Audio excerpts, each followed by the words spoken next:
Hello दोस्तों, आज मैंने ये अफ्रीकन प्रोवर्ब पढ़ी। A cat that dreams of becoming a lion must lose its appetite for rats.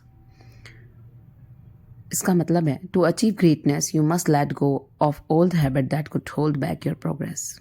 मतलब अगर आपको कुछ बड़ा अचीव करना है तो ऐसी बुरी आदतें, ऐसी बुरी गलतियाँ छोड़ना होगा जो आपको सक्सेस तक नहीं पहुंचने दे रही हैं, जो आपके रास्ते में बाधा बनी हुई हैं। उन चीज़ों को आपको दूर करना पड़ेगा। हर इंसान अलग होता है, हर इंसान का नेचर अलग है, हर इंसान की कैपेबिलिटीज़ अलग है, हर इंसान की फैमिली सिचुएशन, फाइनेंशियल सिचुएशन सब कुछ अलग है।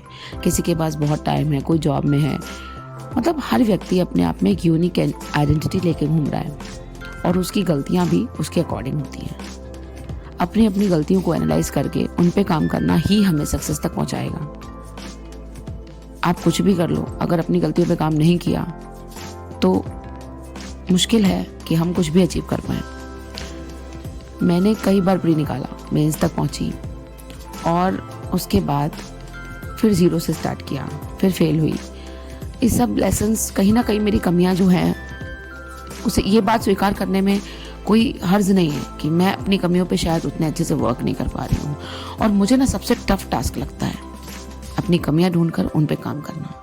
मतलब बहुत मुश्किल होता है कि आप ढूंढ पाओ कि आप में कमी क्या है पहले, फिर उसको रेक्टिफाई कर पाओ। आई वॉज 2 जनवरी एंड फरवरी 2 महीने I was waiting for the result of UPPCS and I was having the questions correct out of 75 और 76 क्वेश्चन करेक्ट। तो I was somehow having hope कि मेरा हो जाएगा यूट्यूब पे जो कट ऑफ प्रेडिक्शन थे। बट द रिजल्ट वो डिवास्टेटिंग, वो उलट फेर वाला था। किसी का हुआ, किसी का नहीं हुआ। 82 वाले का नहीं हुआ, 75 वाले का, 70 का वाले का हो गया, 72 वाले का हो गया, व्हाटएवर।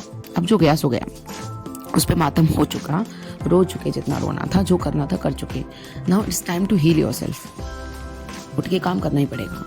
आरो यारों के लिए जून है, हाथ से हाथ जाएंगे, जुलाई तक जाएंगे, क्योंकि वो परीक्षा बहुत दिन की लटकी हुई है। उसे आयोग कराएगा ही कराएगा। जब डेट दे देगा तब सब पढ़ना शुरू करेंगे। उससे पहले से अगर आप पढ़ रहे हो, मेंस तैयार करके चल रहे हो, तभी आप इस सिलेक्शन प्रोसेस का हिस्सा बन पाओगे पूरी तरह से। देखो, प्री निकाल के झंडे गाड़ना किसी का भी एम नहीं है। मैंने भी प्री निकाला, मेंस पे बिल्कुल काम नहीं किया था। जब मेरा पहला प्री हुआ था तो मेरा मेंस बिल्कुल प्रिपेयर नहीं था और मैं फेल हुई। ठीक है, होना ही था क्योंकि आपका मेंस प्रिपेयर ही नहीं था। फिर मैंने मेंस प्रिपेयर किया, फिर मेरा प्री अटका। बहुत बार ऐसी साइकिल चलती चली गई। ठीक है, लेकिन अब उस पर वर्क करना, मेंस तैयार करो, पहले से तैयार करके रखो। जो टाइम मिलता है ना, अभी हम इसी समय का जो वैल्यू नहीं कर रहे हैं ना। जब एग्जाम की डेट आ जाएगी फिर ऐसा टाइम आएगा कि सब भाग भाग के पढ़ेंगे, बहुत जल्दी जल्दी पढ़ेंगे। लेकिन अभी जो टाइम इस समय चल रहा है, हमारे पास समय है। हम ओवरकम करने में अगर ज़्यादा टाइम ले लिए तो हम गोल्डन चांस भी खो देंगे। और हमें अब चांस नहीं खोना है। इस बार अपनी कमियों को कैसे भी करके रेक्टिफाई करके हमें वहाँ तक पहुँचना ही होगा।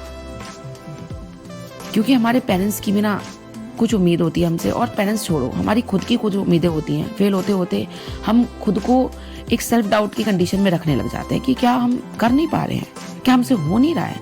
वो एक रिजल्ट, एक नाम नहीं होता, एक रोल नंबर नहीं होता। इट वॉज जस्ट कि आप सेल्फ डाउट से बाहर निकल आते हो कि नहीं, मैं कर सकता हूँ या मैं कर सकती हूँ। फिर पेरेंट्स को भी लगने लगता है क्या पढ़ती है पूरा पूरा दिन, क्या पढ़ते हो, जो एग्जाम नहीं निकल रहा। सामने वाले बच्चे का तो निकल गया कम पढ़ने में भी, वो तो नौकरी के साथ निकाल रहा है, तुम्हारा नहीं निकल रहा। तो बहुत सारे सवालों के जवाब आपको ढूंढने होते हैं। ठीक है, परिवार भी परेशान होता है, आप खुद भी परेशान होते हो।